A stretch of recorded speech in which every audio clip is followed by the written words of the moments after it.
ارکان و واجبات و سنت‌های عمره. عمره دارای ارکانی است که علمای شریعت آن را تعیین نمودند: احرام و سعی میان صفا و مروه و طواف. واجبات عمره: احرام کردن از میقات به دلیل فرموده نبی اکرم صلی الله علیه و سلم. پس از این که میقات ها را یاد کردند فرمودند این میقات ها برای همان مردمان است و نیز برای کسی که از آنجا بگذرد، اگرچه از مردمان آنجا نباشد ولی اراده حج و عمره کرده باشد.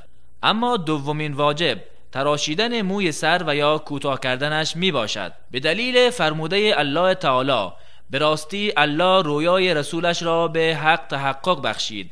قطعا اگر الله بخواهد همه شما در نهایت امنیت و در حالی که سرهای خود را تراشیده و یا کوتاه کرده اید و از هیچ کس ترس ندارید وارد مسجد الحرام خواهید شد. پس الله چیزهایی را میدانست که شما نمیدانستید و پیش از آن فتح و پیروزی نزدیکی برای شما مقرر نمود. غیر از ارکان و واجبات متباقی سنت است. از این قرار: 1.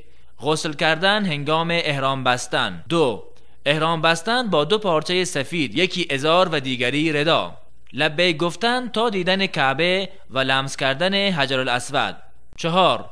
استبا در طواف قدوم و یا عمره ردا را از زیر بغل راست بگذراند و 2 گوشه اش را بر شانه چپش بگرداند. کسی که رکنی از ارکان عمره را ترک کرد نسک او به اتمام نمی رسد تا زمانی که آن را انجام ندهد. کسی که واجبی از واجبات عمره را ترک کرد بر وی خون است، یعنی ذبح گوسفندی و یا مشارکت در 1/7 از سهم گاو و یا 1/7 از سهم شتر. کسی که سنتی از سنت‌های عمره را ترک کرد بر او چیزی نیست و عمره اش صحیح است.